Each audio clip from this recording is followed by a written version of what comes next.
What specific problem does your proposed distillation scaling law method address in relation to compute optimal training paradigms?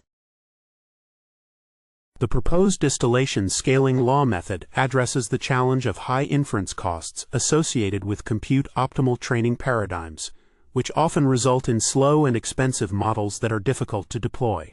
Specifically, it aims to produce smaller, capable models that can match the performance of larger, overtrained models while significantly reducing training costs. The scaling law provides a framework to predict student performance based on the resources allocated, such as teacher size and training tokens, thereby optimizing the distillation process.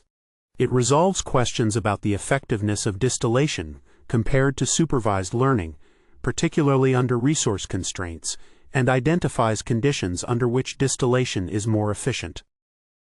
Ultimately, this method seeks to guide the community in developing models that are both capable and cost-effective, addressing the sustainability issues posed by traditional compute optimal models. How does the proposed distillation method work? Illustrate its process step by step, including the roles of the teacher and student models.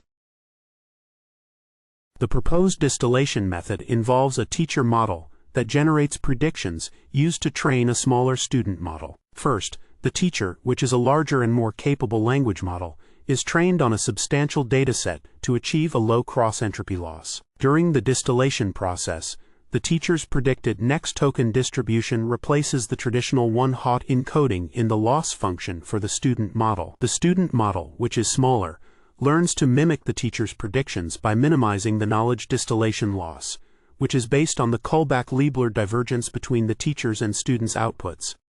This process allows the student to leverage the teacher's knowledge, potentially achieving competitive performance while requiring less computational resources than training a model from scratch. Could you provide a simple yet illustrative example demonstrating the inner workings of your proposed distillation scaling law? Walk through the main algorithmic steps using this example.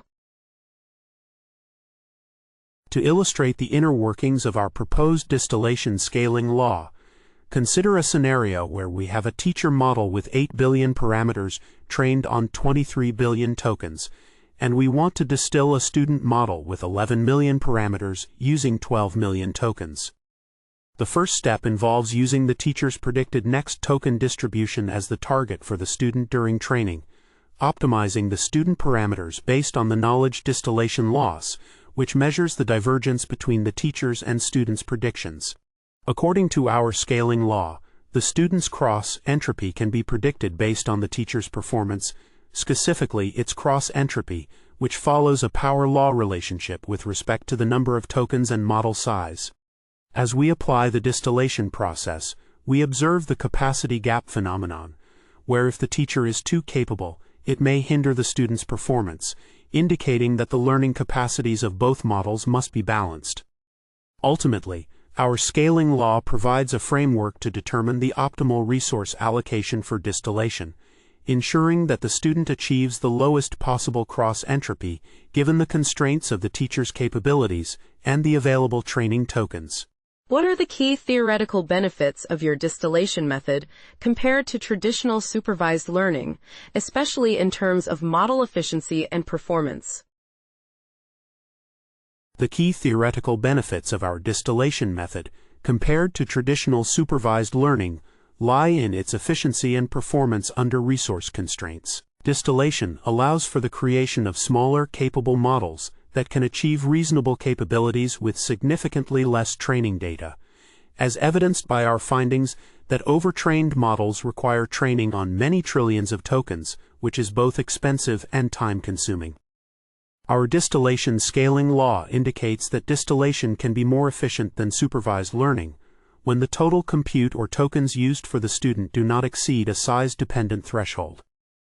Additionally, while supervised learning consistently outperforms distillation when ample data is available, distillation can yield better performance in scenarios with limited resources, particularly when a capable teacher model already exists.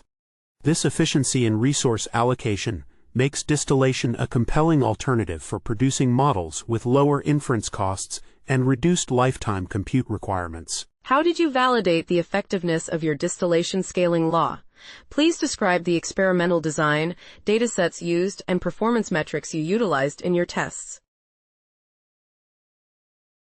To validate the effectiveness of our distillation scaling law, we conducted an extensive controlled study involving various models ranging from 143M to 12.6b parameters, trained on datasets that varied from a few billion tokens to 512B tokens. We employed 3 experimental protocols: fixed teachers with varied students, isoflop profiles, and fixed students with varied teachers, allowing us to comprehensively assess how teacher and student sizes as well as the number of training tokens influence student performance.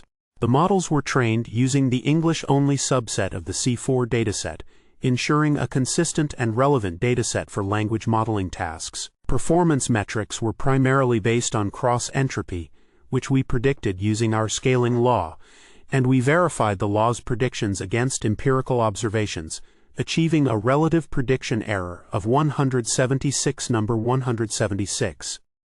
This rigorous experimental design allowed us to confirm that our scaling law accurately estimates student performance under various resource constraints. What specific results did your experiments yield regarding the performance of the distilled models compared to their supervised learning counterparts? Highlight any significant findings. Our experiments revealed that while distillation can produce capable models, it does not outperform supervised learning when both methods have access to sufficient data or compute resources. Specifically, we found that supervised learning consistently achieves lower model cross-entropy than distillation under these conditions. However, distillation is more efficient than supervised learning when the total compute or tokens used for the student do not exceed a size-dependent threshold defined by our scaling law. Notably, we observed a capacity gap where increasing the teacher's performance does not always enhance the student's performance and can even degrade it. This indicates that while distillation can be beneficial, especially for smaller models or when a teacher is already available, it is generally less effective than supervised learning in scenarios with ample resources.